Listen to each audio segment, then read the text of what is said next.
Alright everyone, welcome to another Division 7 game here at Heroes Launch. It's like the new trend here. We're on Tomb of the Spider Queen right now, and we have CED going up against the Storm Noobs in Division 7. To the left, Gul'dan, played by Asmodai, Prodigy on Junkrat, Claire W on Deckard, Velociraptor on Leoric, Ilarion on Diablo. Pretty meta actually what they're running here, but then again the Storm Noobs are there to save the day. Rupert on Maiev, Blade on Artanis, Elena on Stukov, Cataclysm on Garrosh, and Mystica on Kel'Thas with Convection first.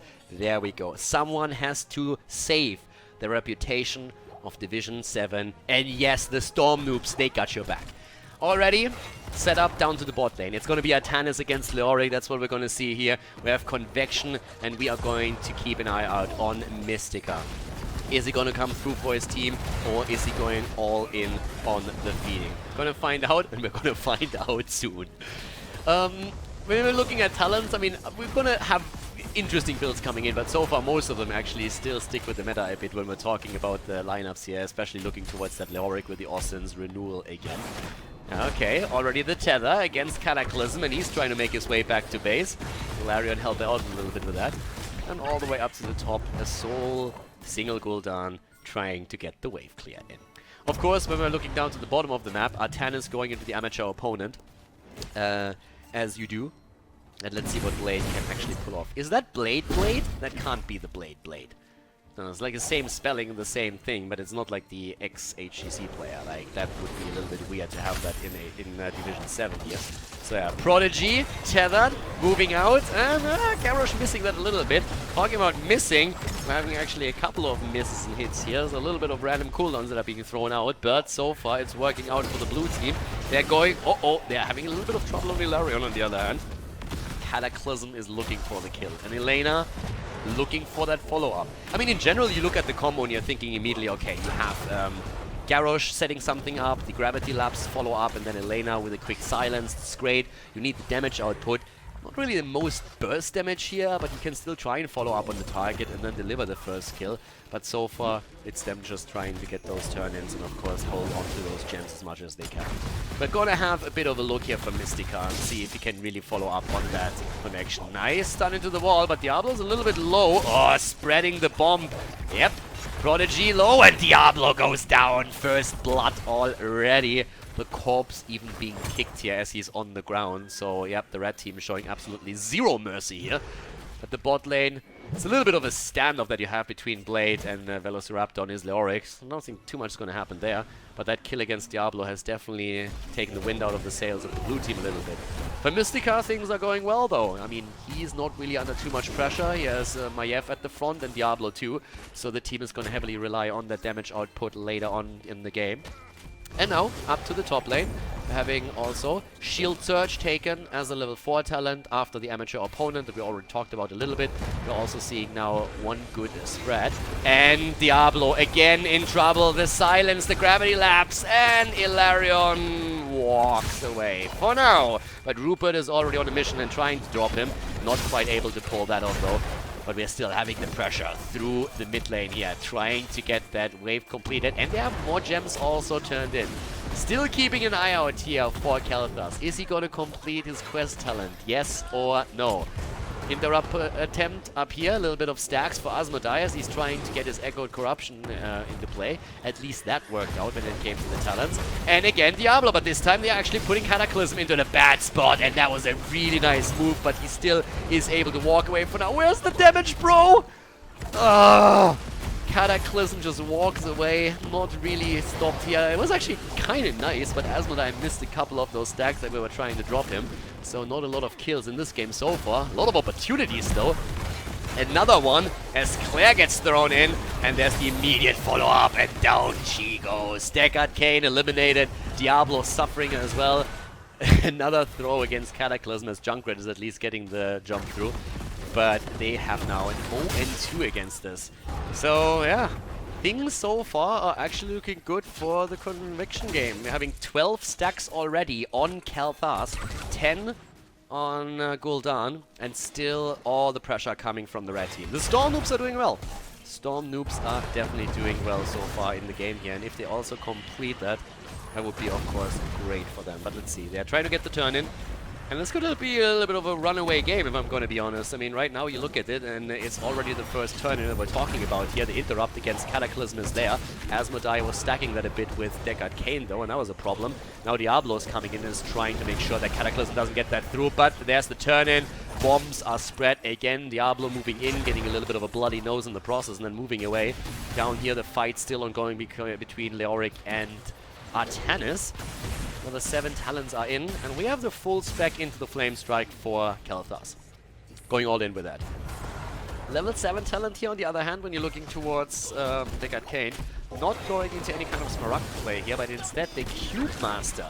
So, reducing a little bit the cooldown, not quite what you see every day, but fair enough. Let's see how much value we're going to get from that talent. Would have said the healing reduction would probably still the play to go for, but pressure in the middle. And they are really, really going for the structures right now. Keep in mind, this is with the experience changes. So once that those forts are down, you will get an experience advantage over time, and you also have catapults on every third wave moving through. So that's going to be pretty big here. Bot lane pressure, Leoric barely surviving this one, but the mid lane is where most of the fighting is going to take place in a second. Good drain, needs to dodge the wave, does so, and will hold out for a little bit longer, but it seems like this one is pretty much doomed if you would commit to it. Not quite willing to really go that deep, apparently. So far, it's actually a pretty normal game, slightly, and then I say it, and all of a sudden we're having, yep, Cataclysm is in trouble. Prodigy, on the other hand, is also really low, and the follow-up is there, but Junkrat needs to be cautious. Gets healed, Deck Arcane throwing the potions out. But again, it's not really too crazy what we're seeing so far. Pretty much of a normal game. Now we have in Division 7 some really crazy ones, and that was a nice face check here. Rupert gets busted into the wall here, but gets away, and now the full stack on Ilarion with his souls for Diablo. Same experience for the two, and now the turn-in attempt here on the blue side. Yep, turning in most of them. Good hits also from Gul'dan himself as he starts to complete his quest. By the way, we have Convection completed. He actually pulled it off already. Convection is done. 17 stacks only on the side of Gul'dan here. And in the meantime, still the run towards level 10. Convection seems to be the play, at least for now. Safety, who cares? You have a triple front line in melee, and everybody is just designed to protect Khaldor. And Khaldor is moving a little bit far out, but we don't have too much CC in the back line. Again, good pressure. Elena, getting wrecked a little bit too close to home. Having the support right there, spreading the bombs. Claire on the run, but Garrosh shows no mercy. Cataclysm goes in. The Grenadier not quite in the path. I think they might have had a chance to take down Garrosh, and they still do. They still do. Indomitable being used, and that's the kill. The grenade to the face. Naded. Down he goes. In terms of heroic abilities, okay. Purifier Beam. I dig it. Give me the Pyroblast. Come on, Khaldor. You know you want to do it. Give me that Pyro. You know you... Nice! There we go. Pyroblast. That a boy. Goes into the Pyroblast, and let's see. Up to the top lane now. The pressure with the Web Weavers. Trying to push through here. Apocalypse and Entomb. That could be good if they're going for the 2. Once again, Elena starting to move in. Look at that. Elena, 1 versus 9ing here. Going a little bit far out. Horrify hits Stukov, and yeah, that was it. The Stukov engage not quite successful here at initiation. Oh, Khaldor gets wrecked, but he has his quest completed, so who cares? I like the attempt by Maiev to go for the full 1 versus 5 here, but that didn't work out quite as intended, and it looks like we are actually seeing that game around. 7 kills against 3 right now. The red team, all of a sudden, they're losing the fort at the top, and they're getting demolished. And why? Because Artanis wasn't there. That Purifier Beam would have gotten so much value, but yeah, he was still busy. There were minions to kill. You have to take priorities. That's like, you can't have it all. So for now, up to the top lane, defending the Web Weavers. 7 kills against 3 now. Lead, actually, for the blue team. I mean, the comeback is real here. And they're trying to get another turn in. They have 80 gems, so why not go in for that? Bit of a pressure here through the middle, but it's a 5 versus 5. 13 talents aren't there just yet. And already, the Scout Yeah, 32 nearly turned in, and here they come. The swap, and they get it. Gul'dan in the middle. They go straight for him, but it's Maiev that nearly falls. Here comes the Pyroblast, and it didn't do enough. Down goes Maiev, and Pyro target survives, but it's not done just yet. Mystica wants the kill. He wants it. He really wants it. Oh, the dodge on the flip as Atanis is looking for the swap. But here comes Claire. She gets thrown in, and the quick stay while this didn't do anything. Kel'Thas on the run. Elena, nice. Saving it, creating space. What an attack. Trade 1-for-1. And Gul'dan actually survived. Gul'dan actually survived all of this. Also, I want to highlight Leoric here quickly. On level 13, he went for Hopelessness on 7 and then said, you know what? Screw Ominous Wraith. Screw that. I'm going Unyielding Despair. Cooldown reduction, that's where it's at. I'm gonna drain that Garrosh. Just watch me. Watch me. I'm Battle Leoric. I'm gonna pull that off. Damage reduction, come on. If I can have more damage, it's more better. So he goes straight for that. Still both of the teams trying to turn in, and to be honest, that's just like 5 that they need. That could be the play. Okay, Garrosh getting really angry at that mercenary camp. I mean, I can understand it too. I don't like night camps either. The fear out of nowhere? Yeah, what? Alright, so, yeah. That was a fear. It happened. And we see where Weaver's descending. I guess it was an interrupt attempt? I guess. But, yeah. They will have 13 for the attack, at least I would think so. Mid lane is gonna fall. I mean, that's a given at this point. That is a given. But then the transition, where do they go next? There's the 13. Alright, let's see what they have. Already about in the middle.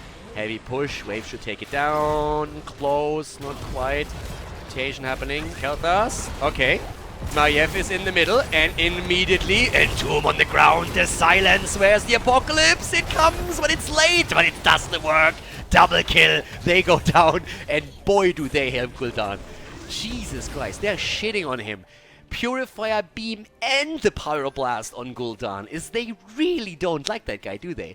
2-for-1 trade though, but at least they got Gul'dan. Gems got caught though, and now the second fort at the bot lane is down. That's eliminated.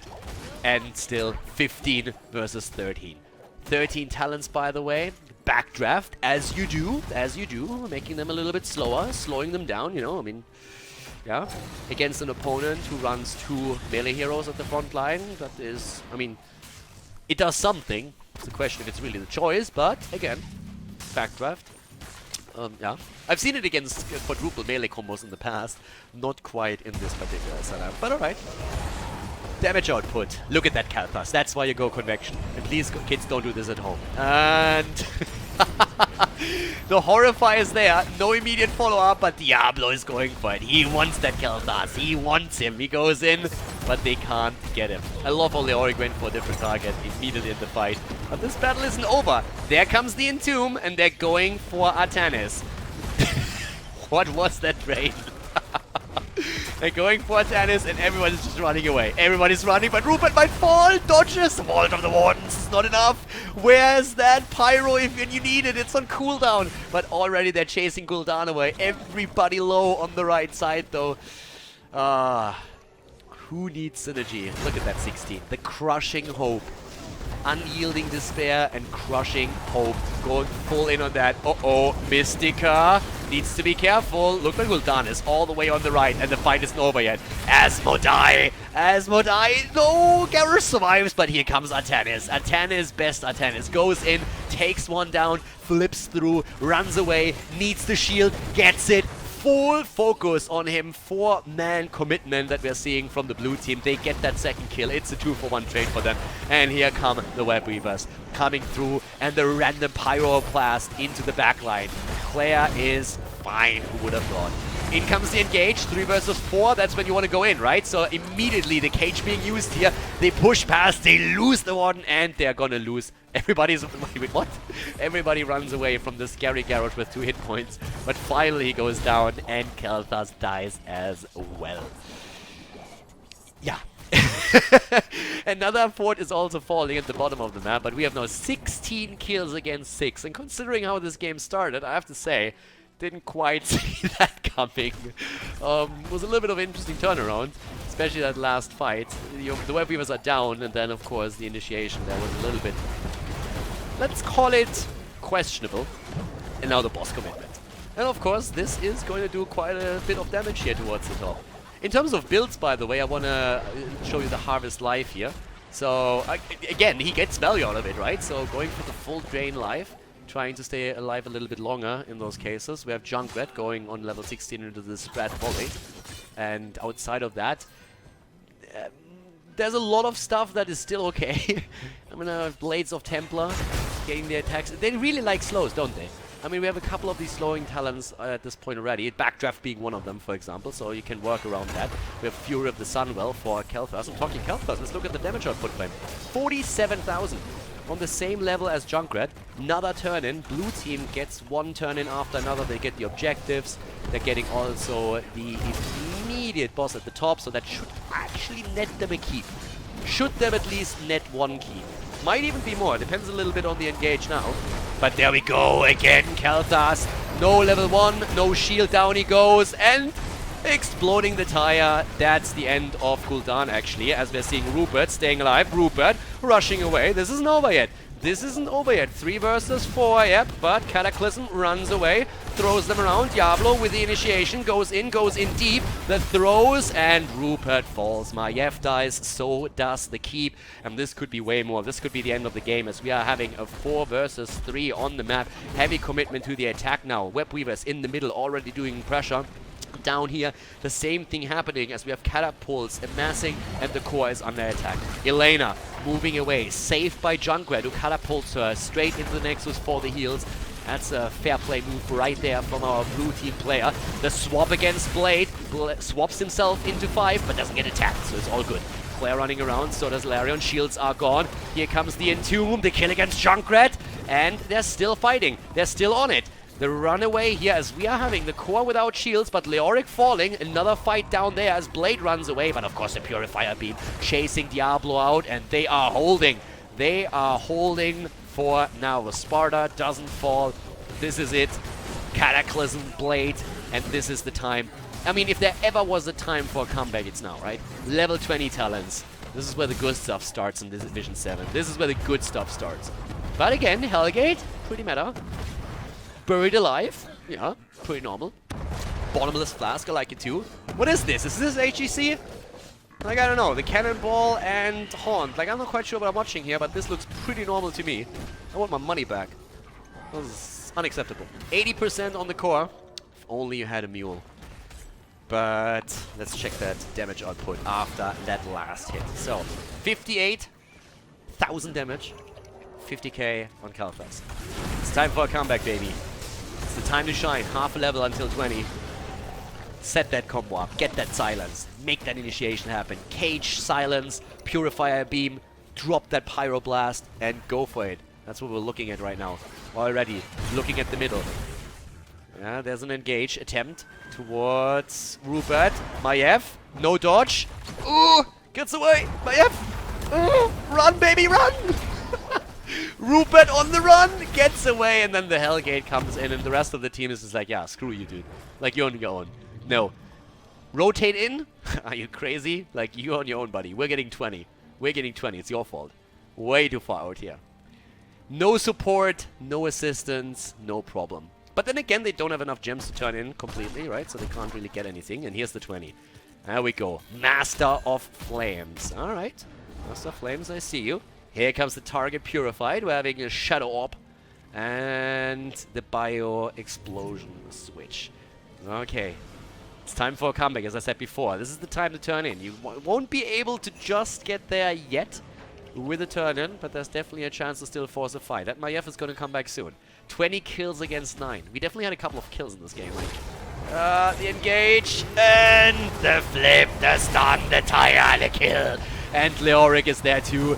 Double kill against Stukov and Garrosh. They really hate him, don't they? They really do. It says the entire engage announcement in voices says, boys, let's just start shitting on Gul'dan. Like, drop everything. Press R and then click him. That's what we do. That's how we play this. You press R and you click Gul'dan. And they've done it twice now and it worked. But Mystica is about to fall, and the blue team just dominant here in game number 1. At least for now. Fight's still there. Blade needs to be careful, buddy. You can't fight that too long. You need to retreat eventually. Flip, and boom. The mace to the face, and that's the end of him. And now we're seeing Mystica also falling. Down goes Khaldor, and that's your hopes. Down the Sunwell. Rupert on the run. But yeah, the cage, the Vault of the Wardens, and the great escape of 2018 as the catapults are starting to home in here. Defense attempt, but this first game just a little bit too much for the Noobs of the Storm. CED, they take it. They take game number 1 and therefore the lead in this series of Heroes Launch Division 7. GG and well played.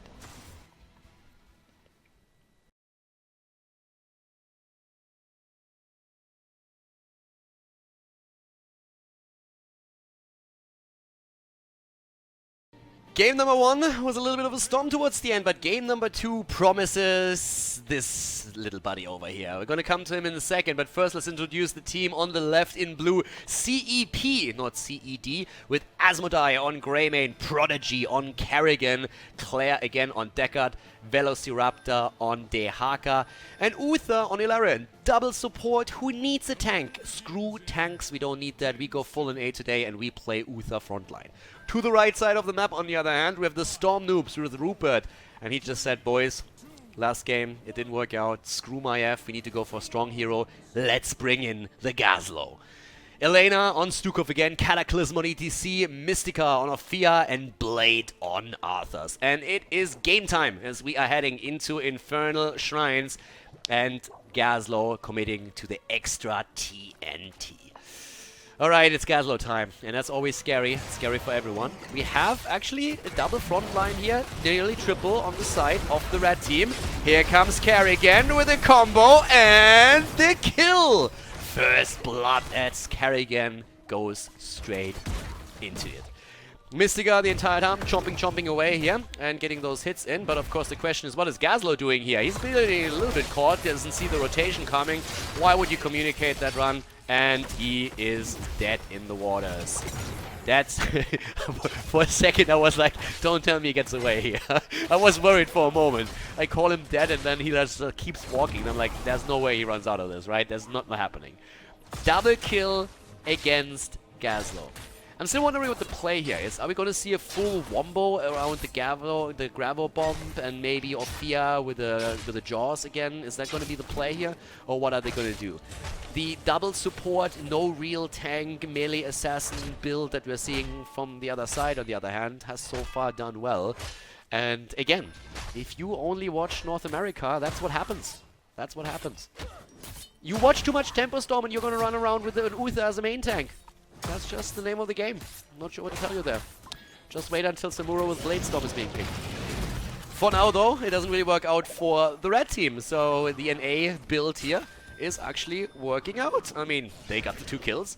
Not a really big lead in experience just yet, but they are the aggressors. They're running around, they're getting the stun combos in. There's a Kerrigan combo and Uther follow up with a stun. And then Elena is always there. Claire. They're trying to make that play again. Power slide into a silence. Only works if you don't start with a silence though. ETC slides in and gets wrecked. There's beef today on the menu. Again, combos are amazing, but for combos to work, you have to wait until it's your turn. Looking at you, Elena. You wait until ETC slides, then the silence. If that doesn't happen, then your ETC player is pretty much alone in the middle of 3 heroes. And that doesn't really work out too well. Gazlord, on the other hand, at the bot lane, has learned from previous mistakes and has said, okay, I'm getting it. Killing the mid lane means they're coming my way now. So he's just sitting there, playing this safe, playing this tight. Ophia, by the way, a little bit of a different build. Shadow Waltz being focused into on the 4, on the 1. Allegrissimo being taken here as well for the cooldown reduction, yeah. We haven't really seen that too much. I mean, so far the focus was more so on Dread more than anything else, so Shadow Walls now as a focus. Okay, we're gonna see how much that's gonna work out for them. We're having also in the meantime the team taking the first mercenary camp here. up to the top, the Shaman camp. We have a couple of Khazra camps that was taken previously. But the Shrine is active now. And this is really the time to shine. This is where we are going to see who is going to come through here. Is Blade going to make the plays? Is he going to be the one on Arthurs that can help them out here? Already Kerrigan looking for the combo, of course. And Gazlord does what Gazlords do. He's sitting in the mid lane. I'm helping. I'm doing siege damage. Have you looked at my siege damage? Yeah, he's sitting there. He's actually moving. No, he's not moving to the team. Why would he if you can be on the solo lane? There's minion waves to take down. You have to set priorities. But the 4 versus 5 at the top isn't really going too badly. Ilarion is getting attacked, and that Uther is on the run, and he falls. Uther is down. Uther is down, and he's only the only one. Gazlo comes in, and as normal, as usual, the Gazlo player is always late to the party. So Gazlo comes in, he's like, guys, I'm here. And it's like, yeah, we kind of won that team fight already, so you could have stayed there, but, well, thanks for the effort. And there's the combo attempt. Ah, no silence follow-up after the slide. But Cataclysm doing well, and here we have Mystica chomping away on Orphea, making sure that they are starting to take the lead on the Shrine. But level 7 talents now for both of them, and we actually have Uther coming back, so the blue team says, boys, we still got this. YOLO! And they're trying to move in.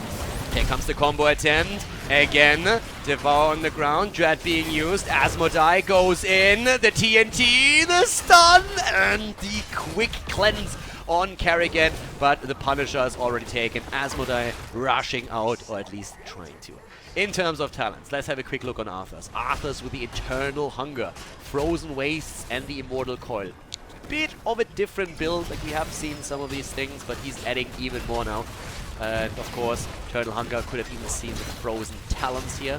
Thinking about that. Combo, not quite working out. By the way, no real cleanse here available currently on the side of the red team, but they are getting a bit of momentum here. It's level 7 for them. We have Arthurs coming back to the fight. Dehaka, on the other hand, utilizing his global presence in the mid lane and starting to rotate here. Gazlo still leaving a couple of turrets as a presence. I mean, it's Christmas, right? So you leave a couple of presents all over the map. That's fine. But with that being said, we have him on level 7 now with the Engine Gunk. Getting the slow in, and that's actually a pretty fantastic talent. Like, especially later when you hit multiple targets, having some slows in here are pretty good. And I'm still waiting for those 10s. I'm really looking forward to see what's going to happen here on level 10. This is going to be pretty fun. Arthurs, the gank, and oh my god. Get wrecked, son. 4-man commitment, and Arthurs just gets destroyed at the top. It is Division 7, so at this point, minimap is not really a big thing. So if your opponent isn't really visible anymore, you're just saying like, you know what, that one wave won't hurt me. Let's get that globe. Just that last globe. And it didn't quite work out for him. But again, they got the first Punisher, right? So right now we have level 9, a little bit of a lead for CEP. Gazlo still at the bot lane, riding his little rocket here. Up to the top, ETC. And ETC going for a very, very standard build. Level 7 for Fear, the Ravenous Hunger. Quest talents are always appreciated when you're playing in Division 7. It's fantastic. And let's see what good Gazlo can do. Uh-oh, is it going to be 1 versus 1? Uther? Uther doesn't see it. Right. Uther has no idea. Uther has absolutely no clue. So it's going to be a camp. Whew. Asmodai is too late. Yeah, Greyman is a little bit too late. Rupert is walking out. Do they have a Santa Claus skin for Gazlo? They should. Double combo! But Rupert walks away. Maybe a Santa Claus thing for him where he leaves a little presence on the map. I don't think they have that yet. Blizzard, there is an idea for you. My wallet is ready. Just kidding. But I have a wallet. And I have a phone. Kerrigan also needs to be careful with the stun now. But yeah, good follow-up that we actually had from Claire, but nobody for the damage. But again, hitting 3 here, combo, and there we have it. Grabber Bomb, Mosh Pit, and an Eternal Feast. Alright, Syndra Gosa as well, the Grabo, the Feast, and the Divine Shield ruining everything. 3 heroic abilities used against 1. Win for the blue team right there, but Greymane is low. Stay a while and listen. Look at Claire doing solid work here and hitting 4, but the follow-up just wasn't quite there yet. I love the commitment that we have from the red team. So, no. It's like, alright boys, on my command, everybody presses R. The fight starts, everybody does it, and Uther just says like, yeah, I got this, Divine Shield, and everything is wasted. But I mean, it's just thought that counts, right? A for effort from the red team. Didn't quite work out for them, but hey, they tried. So, in this case, we had pretty big exchange in cooldowns, but it's an advantageous situation for the blue team after all, because they still have a couple of heroics left. And then you look over to Orphea, and the Eternal Feast is still ready here. But of course they don't have that Gravel Bomb, they don't have that Mosh Pit. And here comes the attempt to maybe still win this Shrine. It's not going to be easy though. Here comes the slide. Where is that silence? Orphea with the old isolation is hitting hard into the backline. Arthur's trying to walk them down. Keep in mind, they don't have a proper tank here. And again, Claire is rocking these spells on the side of Deckard Cain. Alright. Where's my silence? Where's my silence, baby? Dehaka with a drag. Here's the silence. Hitting 2. Hitting Kerrigan. The stun comes in. Doesn't quite hit her, but definitely hitting Deckard Cain. And turrets everywhere. The slide, the combo. 5-man silence. Stay a while and get wrecked, son. But it's actually them getting most of the damage in. But holy shit, who the hell is Claire W? That's an HGC spot right there. That's definitely an HGC tryout. Oh, wait a second. A little bit too late, my bad. 2 heroes down on the blue team. The red team, after all, able to get the kills in. Unbelievable that they actually managed to pull that through. But damn, Claire is putting in the work. I mean, these silences and these monks, this is just insane. 5-man and no follow-up. As a healer, you're just sitting there as like, are you guys kidding me? Can't kill anyone, doing everything I can here. It's unfortunate. Well, 12 versus 12, and guess what? Heroic abilities are ready. It's time for the Gravel Bomb, baby. Give me that power slide. Why is he attacking the small wall? Can someone tell me that? The gate is already open. You don't have to attack the wall. Oh, the mosh pit! Oh, Syndragosa! Baby, here we go. Let's go. The Punisher is having fun too. Jumps in, and Dehaka is about to get wrecked. Down goes Uther, down goes Dehaka. The WOMBO combo is getting value. Alright. In they come once again through the bot lane. Top lane also pressured by the camp here, by the way. That's a potential fort about to fall, and that would spawn catapults not only at the bottom but also towards the top, and they can make the rotation. Rupert already starting to go in, trying to make sure that he gets the next camp here. As a Gazlord player, if you don't get a certain amount of camps on every single map that you play, they will actually kick you out. So yeah. You're not allowed to play Gazlord anymore. It's like there's a certain quota that you have to fulfill. If you don't do that, the hero grays out in Heroes of the Storm and you just can't do anything anymore. Kerrigan, by the way, went for the Ultralisk. Didn't even see that. So, okay. Fair enough.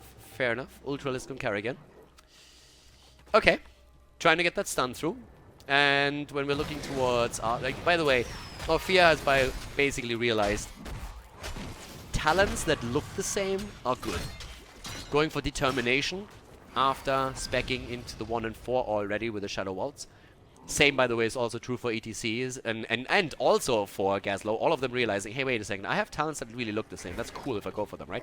So that's how decisions are being made here in Division 7. But the combo is working.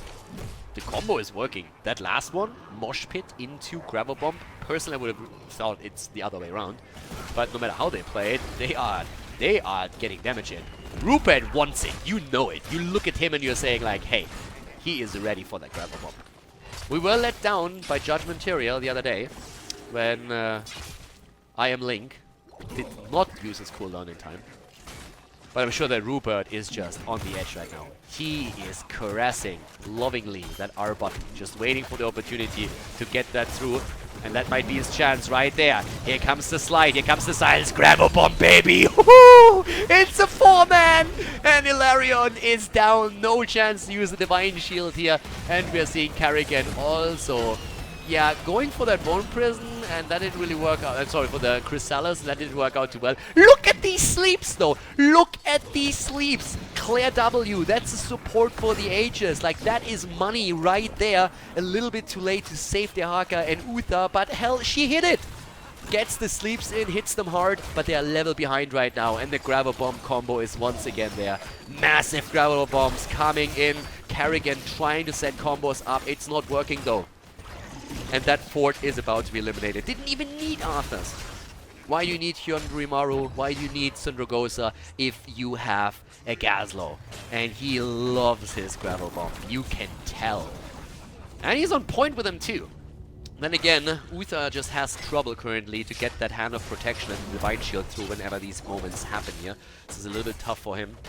Greymane, by the way, with an unfettered assault now on level 13. 16 talents. Close, but not quite there yet. But you can tell that there's a huge lead again for the red team as we are going into the next objective, into the next shrine.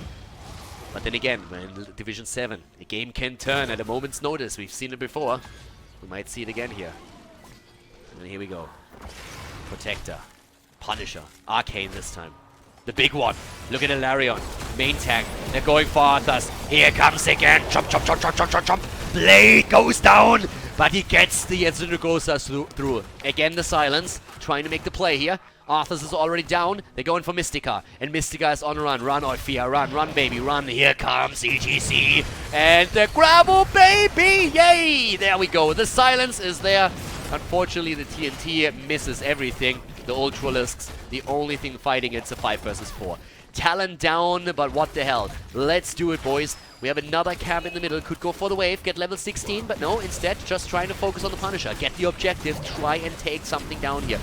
Ultralisks already at the front. Prodigy jumping in deep, getting the stun in against Elena here as they're going for those minions. 16, still not ready. Could take a minion or two. There we go. Immediately moving in, getting the 16 and back into the fight. But we have a 5 versus 5 on the map. Arthas is on his way. Can he get there in time? 8 against 7 stacks. TNT on the ground. Combos, where are they? Mosh Pit still ready. Cataclysm. Here comes again the stun on the ground here. Rupert is running out of mana though. That's a bit of a problem. ETC with a 4-man Mosh Pit and the kill against Kerrigan. And Orphea just chomping away. Shadow waltzing and wrecking everything in sight. Down go Dehaka. Down go Greymane. And the red team take the next objective here. No doubt about it. The damage output here. Orphea at 53,000.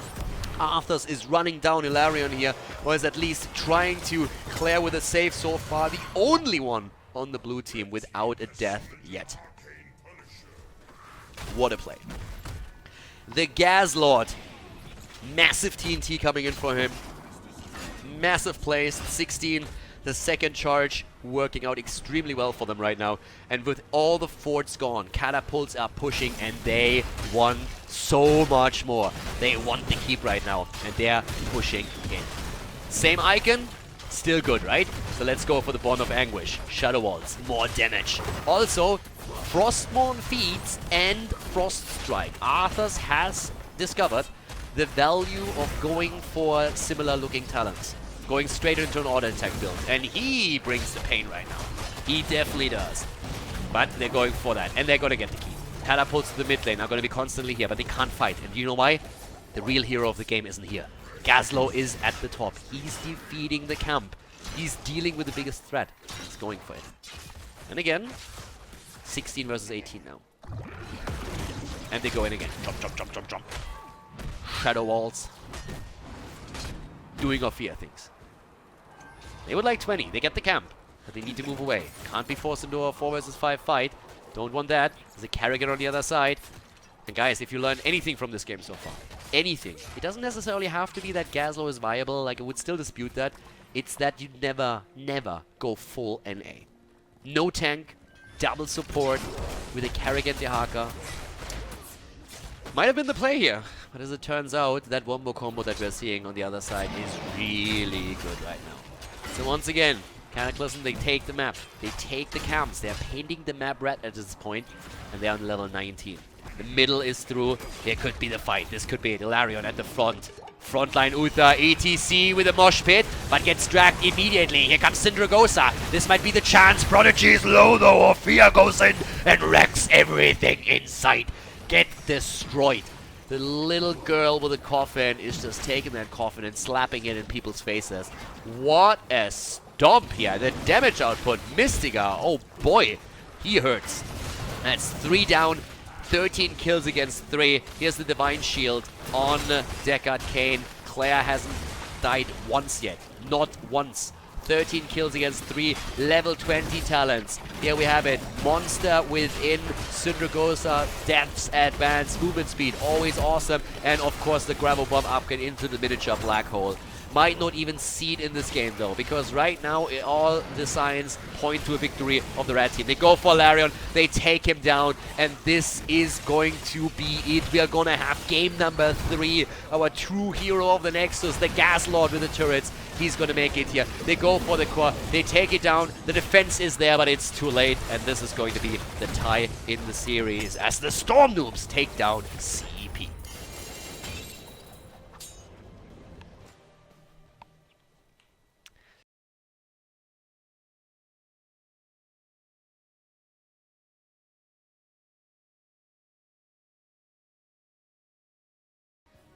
Game number 3, everyone. CEP going up against the Storm Noobs on the final map, Sky Temple. And over to the left side, Asmodai, this time on Lunara, Prodigy on Malthael. We have Claire on Deckard. Claire, the Beast, Deckard Kane, and Beast support player.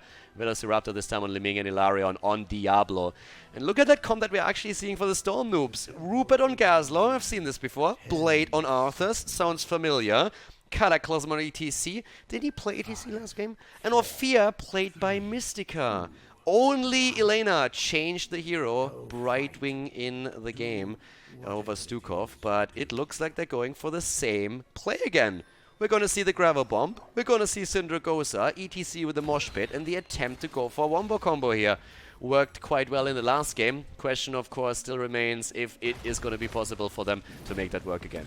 I'm actually wondering a little bit why they moved from a good support into a shitty one, switching over to Brightwing here. But hey, I'm not going to question any of this right now. Alright, so let's see how this is going to work out for them. Still in Division 7 of Heroes Launch, and already Diablo having it out for Gazlord here. And I like that. I mean, you want to hit those Gazlords, you want to hit them hard, right?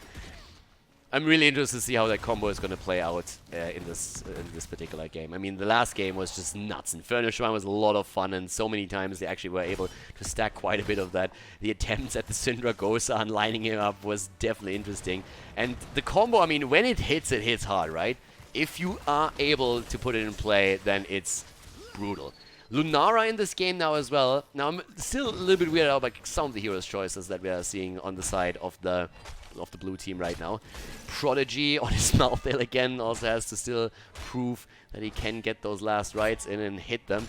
But let's see how exactly this is going to work out for them. Blade there on his Arthur's already at the top, and this little battle here is going to be quite interesting once the talents are starting to kick in. Already we're seeing Mystica chomping away down here and trying to get the camp. So far only one team focuses on the camps. I'm actually shocked that Gazlord is not taking the camp. I mean, normally what happens in these games is you see the Gazlord player just running across the map and taking camp after camp and nothing else the entire game. But at this point, it's the rest of the team that makes the rotation. And Rupert is still fine. A little bit of a... by the way, the paperback Gazlord is definitely the Gazlord to take. Yeah, it's a pretty sweet one. I like that a lot. So with that being said, we're having, in terms of talents, pretty much the same focus. Look at that, extra TNT. It's going to be the name of the game for Rupert. Get that TNT out and get those stuns in. And Arthas will commit, apparently, once more to this auto-attack build. Now, Blade is not going to have an easy time up against Prodigy on the top lane. Going up against the Malthael against an Arthas can be pretty annoying for the Arthas player. Especially, of course, once you start to go into the entire soul rebuild here. You get a lot of damage in against Arthas. You can heal yourself up a little bit, whereas he can only rely on the Death Call to get that going. Level 4 in play for the two teams, and it's exactly the same setup for the Storm Noobs as we've seen before. Trying to make the play here for the Vision, as we're seeing a camp being committed to by CEP. Huh? Get the camp, get the girl, or the victory. One of the two. Save the cheerleader. I'm actually quite wondering how many people are going to understand that reference. Probably not too many. That was a good show, though. At least in the first season, until they hit the final episode. That was painful. But let's go to Heroes of the Storm instead. We have a 5-man commitment to the shrine. No split, no nothing. It's just like 5-man, 1 position. Let's all go there. Nobody at the bot lane. Screw that. Gazlord isn't pushing. It's 5-man mid, and that's all that you're going to get from the Storm Noobs. In the meantime, there's a camp pushing the bot lane. There was an attempted split, and even the wall at least being attacked by the blue team. They're keeping one hero on the shrine, on the temple, and the rest are already taking structures down. That's definitely going to work for them. ETC with a flank attempt, or Ilarion actually with the anchor attempt, but then ETC coming in and immediately jumping in deep. Someone is toying with his life here. Brightwing goes down. Only a dead Brightwing is a good Brightwing. Gazlord was a little bit late to the party here, and they also fought underneath the spell aura that we're seeing.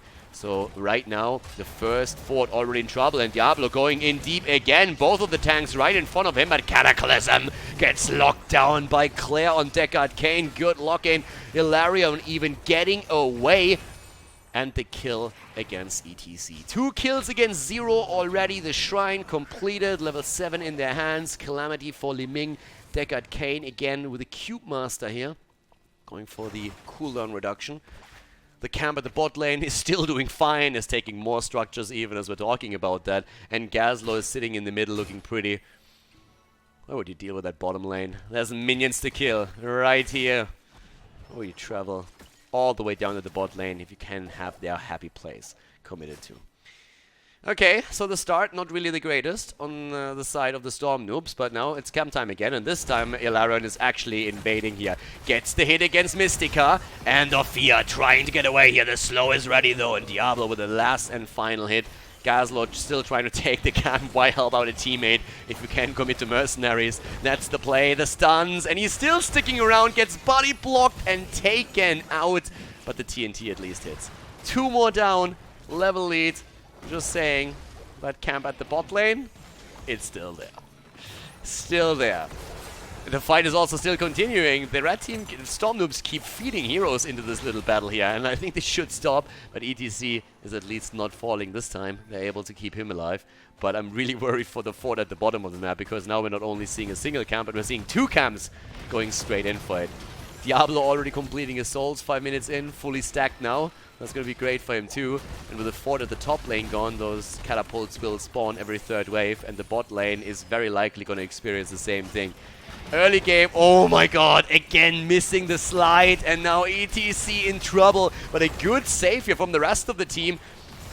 And the attempt to keep ETC in play for now. But yeah, Arthas is still all the way up at the top, and Malthael of course also missing. It's a 4 versus 4 here, as both of the offlaners are rotating between the lanes to get the experience here. Level 10 at this point, in the hands, or nearly in the hands, of CEP though. It's a bit of an issue. Malthael should really start to move his ass down to the bottom of the map, because that temple there is going to be a big thing. Do I come? Hell yeah, dude, like, move it. Move it now. Big question to ask actually, like in all chat, but hell yeah.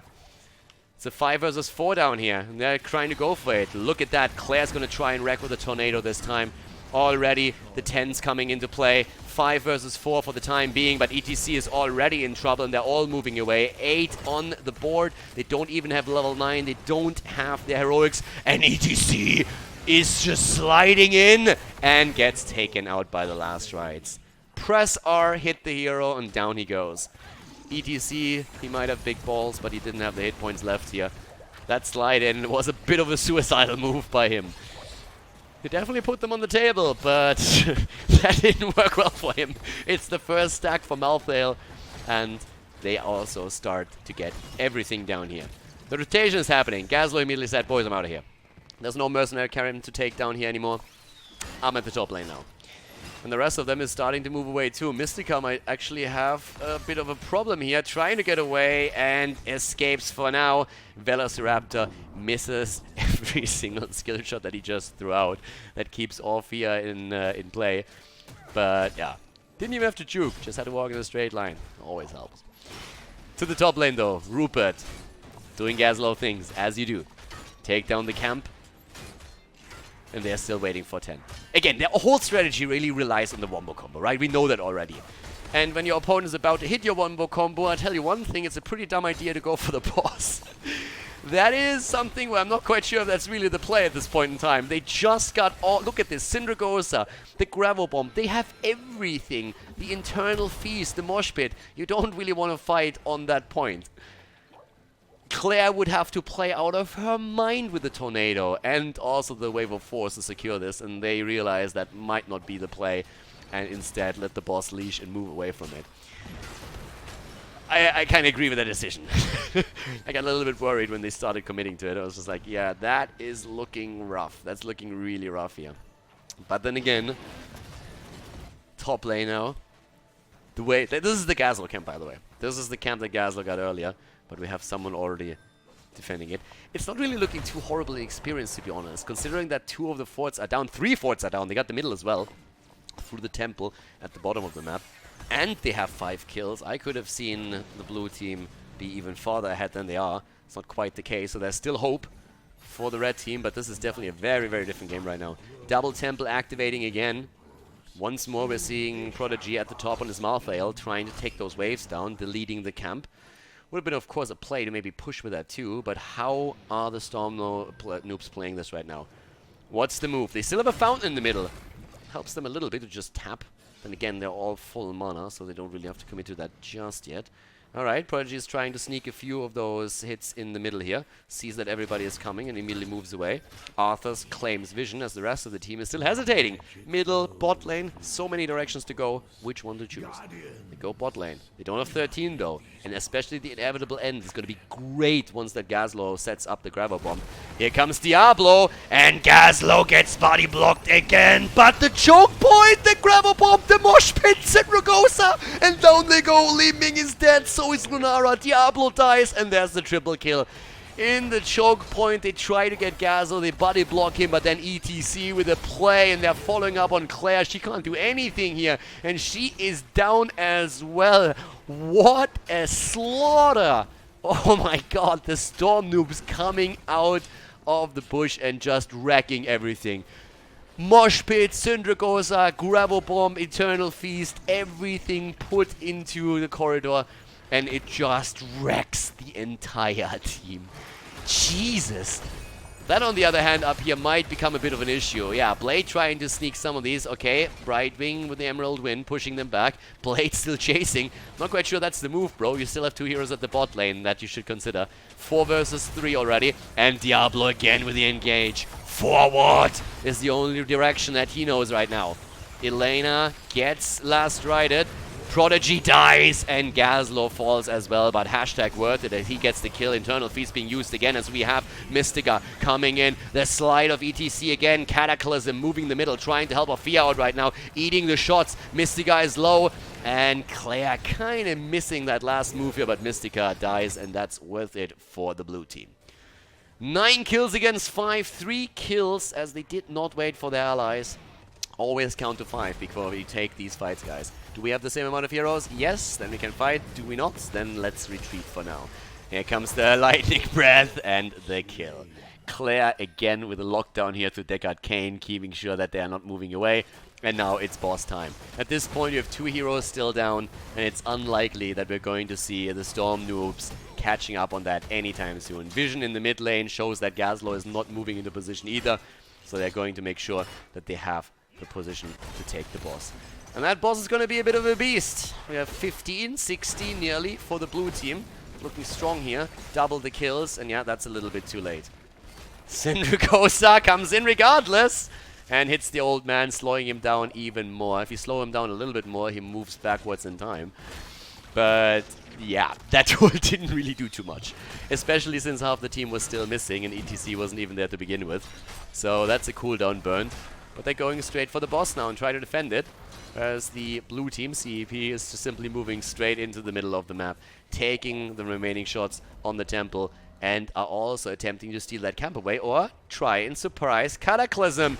Face checking the bush, and that's the wall hit. Could slide out, tries to slide out. Nope, that's a little bit late, but Brightwing is on a mission. And Brightwing, Elena actually saves Cataclysm. Look at that. Brightwing getting some value here. Bot lane, the boss still not completely dealt with. It's about to take down another tower with the help of the catapult here, but the camp, of course, has now been stolen away. And the map control is firmly in the hands of CEP here. They are doing extremely well in the setup. 10 kills against 5. The only thing that you have to really do, just don't stack. Just make sure that you don't just like stack in the same choke point and allow your opponent to go for the combo again. Okay, that's a dead Gazlord. That came out of nowhere. I mean, he got the Gravel Bomb off. But now they have to defend in a 4 versus 5 without 16 talents. Doesn't really seem, though, that the blue team is going to do too much. Yeah, you don't want to chase that. They are 5, you are 4, you are talent down. You really don't want to chase this right now. Stay there. That's the better play. I mean, yeah, Diablo's in the middle, but still, you don't want to do that. Look at damage a little bit. Let's check that out, actually. 25,000 for Li Ming, 22,000 for Fear. Another camp being attacked. And it looks like the red team is looking for a fight again. Again, they are down a talent and down a player. I'm not sure that's really what they want to do here, but they're doing it anyways. And already, Arthas with Syndragosa gets a few hits in, but ETC is about to fall. The Emerald Wind can't save him, and it's just as we have Gazlord being back. You need that ult if you really want to do something. Brightwing down to... that was a bit of an ugly fight, wasn't it? And they're not even wasting any time with the temples, as it seems. They still have the camp pushing at the bot lane, and there should be a catapult arriving soon too. So it's a perfect opportunity to get some structures out of the way and maybe even kill that keep.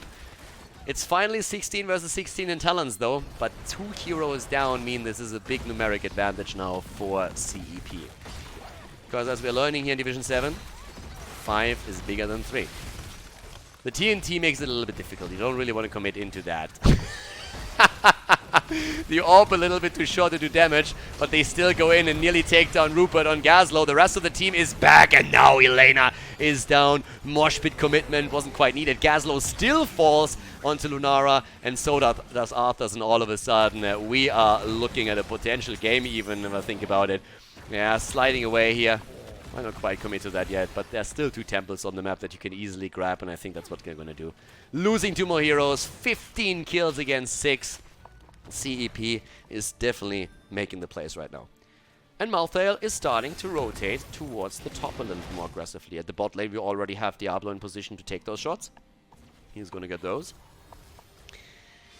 And the red team, they have to make decisions right now. They should wait for the rest of the team and then really just bank their hopes on a last good combo, get a gravel bomb off, get the TNT in, the stuns, the mosh pit, follow all of that, and not just nilly-willy throw out these cooldowns. But there's another keep falling in the middle of the map right now thanks to the temple shots fired from the bottom. Look at that! Malthael actually with a smart play. Takes a few shots on the temple and then moves away as he sees the rest coming in. I'm liking it. Look at him. Map awareness. What is this? HGC? Ah, no. That's that. Ah, my bad, sorry. Top lane. 15 kills against 6. The 5-man commitment on the temple again. Bot lane is actually still pressuring that keep towards the top. And yeah, that should survive with a sliver of health. And actually does. Alright. 19 versus 17. Looks like the blue team is actually thinking about waiting for 20. I approve. Sounds like a great idea. Get the Storm Talons and then play it from there. But then again, why wait for 20 when you can fight at 19 and, yeah, nearly a full XP bar? They're starting to go in. They're going for it. Gazlord, by the way, has to defend because there's catapults now just all the way around the core. That would make it a 5 versus 3 if they can force the fight.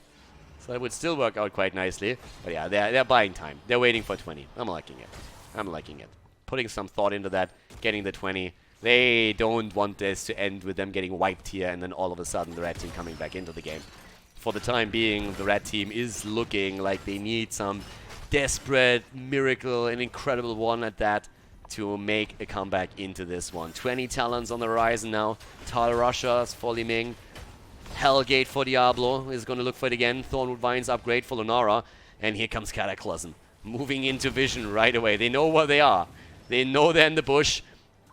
And they're completely splitting. Here comes the Hellgate. He gets ETC. And they're moving in. Where's the gravel bomb? Here comes the ult. And only one being hit. But the mosh pit hitting one. Yeah. You kind of have to stack the abilities to get the result that you want there. Ophia is already down. Diablo moves in again. Brightwing is still running, but everybody's dead and dying. Down goes Arthas. We're having Gazlord falling apart as well. Malthael even survives. They didn't even get the counter kill. But yeah, that would... Brightwing gets slammed into the wall and falls once more. And that didn't quite work out the way that they intended. They were looking for the combo but they couldn't even agree on where to land the combo and just put it all over the place instead. We have CEP going for the core. There's nothing else to be done. Only ETC is still alive, and he wants to die too. He goes straight in and might fall here, and they're happy to oblige. They're gonna kill him before they finish it. Yeah, Diablo gets another wall stun off, and this is game, ladies and gentlemen. GG! Division 7 CEP with a 2-1 victory against the Storm Noobs.